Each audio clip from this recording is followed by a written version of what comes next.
Have you ever been sat there contemplating life and suddenly think to yourself, hey, we need a sculpture made out of discarded purity rings? No? Me neither, but that's probably because I'm a functional human being. Though somebody did think that, and it resulted in this video by Now This, which in my humble opinion should change its name to Oh What Now? To me, purity culture equals rape culture.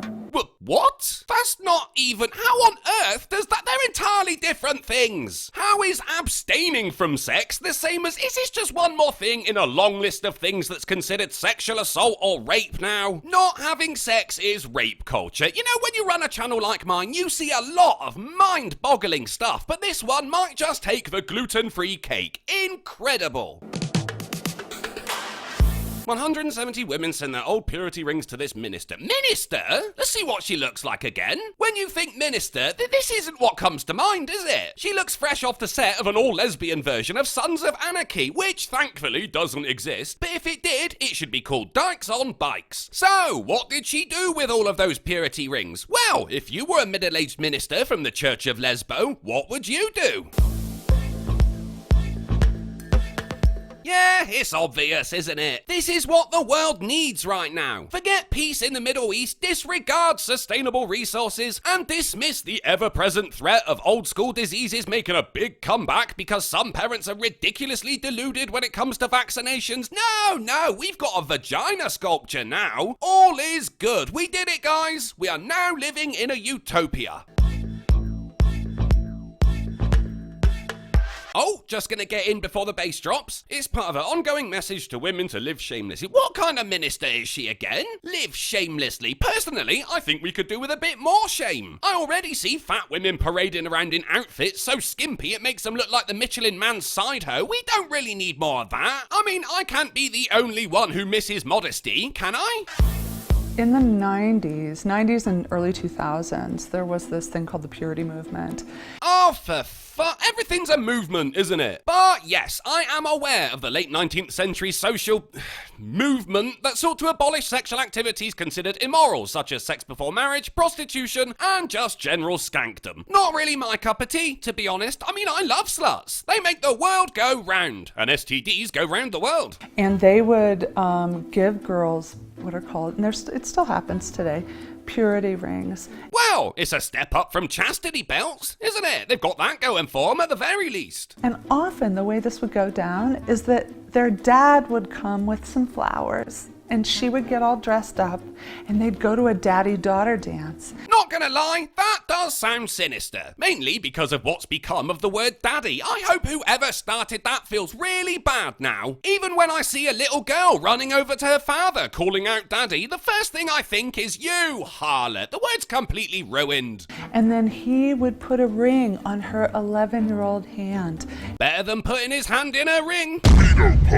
And she would promise she would promise her dad that she wouldn't have sex before another man put a different ring on her finger on her wedding day. Oh, so what? Plenty of kids lie to their parents. What's the issue? Is it the whole making empty promises thing? Or the possibility that she might turn out to like the puss instead of the D? Or is it that most, if not all fathers, can't stand the idea of their daughters having sex? And how does any of that have anything to do with rape culture? These are all questions that, let's face it, will not be answered in this video. Before she even knew really what sex was, who she was, or what she wanted. And yet you strike me as the type of person who's up for children learning about homosexuality. But no, while we're there, we should probably stop asking kids what they want to be when they grow up, if making them think about the future is the issue here. I'm just saying, this woman's a minister, right? Apparently. Well, maybe children shouldn't be allowed to go to her church because they might not believe in God when they're older. I mean, do they really know what religion is or what they want from it? We probably shouldn't let them consume any food or drink until they understand the effect of every single ingredient. Actually, why don't we keep them in a dark room until they're old enough to make their own decisions? Sounds a bit barbaric, doesn't it? But it's still way more effective than a vagina sculpture.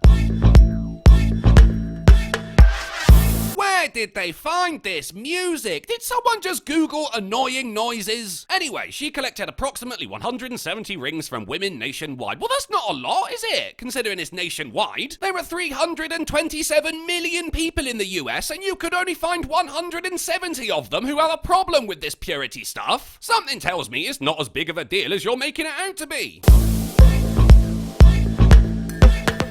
Ooh, they wrote about how their rings linked their sexuality to shame. Now that must be some tasty reading. But I'm just gonna put this out there. A pro tip for people who felt their purity rings were somehow judging them.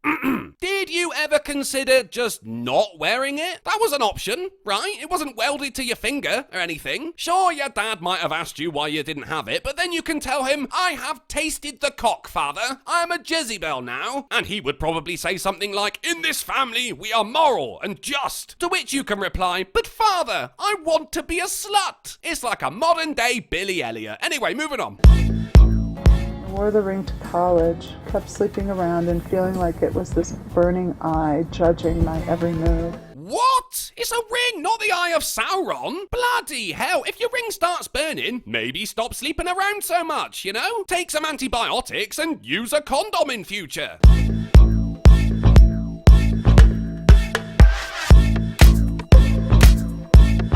Yeah, while she says it symbolizes healing and freedom, I say it symbolizes someone with too much free time and not enough creative talent. And I don't know when some women got obsessed with vaggies, but what I do know is, it ain't no cock and balls. Like those pilots who drew the giant peen in the sky, now that was something to behold. See, when men draw dicks, it's for a laugh, isn't it? But when women draw vaginas, it's to make a point about something. That's the difference. Penises are funny, but vaginas are political. Your sexuality never belonged to your dad or your husband or your girlfriend. Yeah, no, that's true. I mean, it's obvious too. So obvious, I don't know why you felt the need to say it. But then there are also things as, you know, age of consent laws. And as a minister, I'm sure you're all in favor of scrapping those, aren't you? Like, your sexuality has always belonged to you.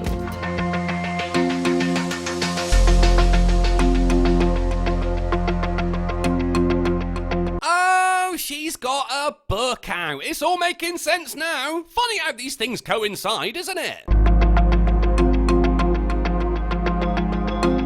I was raised in Colorado Springs in a military family. You didn't follow in their footsteps then? You decided to be militant about sexual promiscuity instead. Because there definitely aren't people out there who do want to wait until they get married before they get jiggy. No, it's the ubiquitous patriarchy again. If you aren't a slut, your thoughts aren't your own. And we were part of a church community, which is called the Church of Christ, and it was very, very conservative. Yes, and as we all know, conservative is a synonym for evil. It's not just a different wing of the political spectrum. No, being on the right is being in the wrong.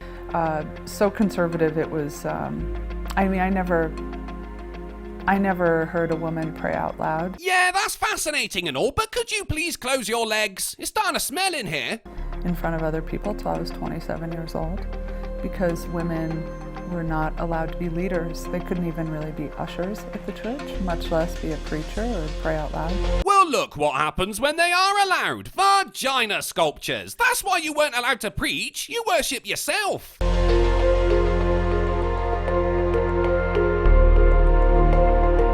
So she started her own church, eh? With blackjack and hookers. Her being a minister makes a little more sense now. Probably self-proclaimed, like she identifies as a minister. And the House for All Sinners and Saints sounds like a nightclub. Just how many saints do you know, Karen? It's filled full of people who don't look like they should be in church, which to me is perfect. Yeah, instead they look like they belong in a cult, which is also perfect. I felt like any church I showed up to, they might be friendly, but they didn't feel welcoming, in the sense that I feel this pressure to like watch my language and Oh, so you mean like being inside a church?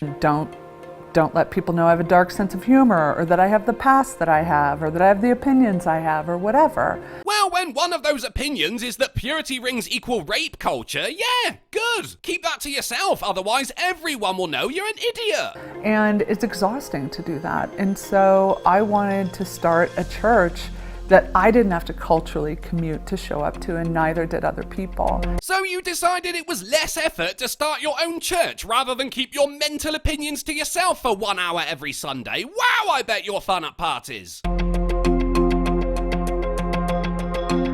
She left her own church. She started it, and even she couldn't stand to be there. I didn't want it to have founder syndrome, which is the thing where the founder of an organization kind of stays too long and kind of messes it up because they can't let it go. Yeah, I mean, once they've all bought your book, there's not much point in hanging around, is there? I think like grace is so powerful that I want people to be able to access the truth of themselves. What? What does that mean? Accessing the truth of yourself. What does that mean? And the irony about shame is it actually keeps us from the reality of the things we might need to address. No, it doesn't. If you feel ashamed of something, you've already addressed it, haven't you? That's the point of it. In fact, you already know how you feel about a lot of things without even needing to address them. I don't need to take a shit in front of a stranger to know I would feel bad for doing it. Because shame is so powerful, we want it all to stay hidden. Well, yeah. Why would you want to broadcast it to everyone? That's the thing about churches. They love a confessional, don't they? Not to absolve you of your sins or whatever, but so they have some dirt on you. And how can it be healed if it's always hidden? Well, thank goodness you aren't a doctor. Kidney problems, get them out, let's have a look. I can't heal them when they're inside you, can I? And you know, throughout all of this video, nothing happened. She just got some purity rings from some of her Facebook mates, melted them down and turned them into a metal vag. And she wrote a book, I guess. So if there was any message in this audio-visual experience, it's that anyone can be a minister. Oh, and sluts are God's creation too. Thanks for watching, guys. Please consider becoming a patron because I can't afford a wedding and I want to have sex. And check me out on BitChute where everyone's a virgin. The links are in the description, and remember, take these anal beads and say 5 Hail Marys.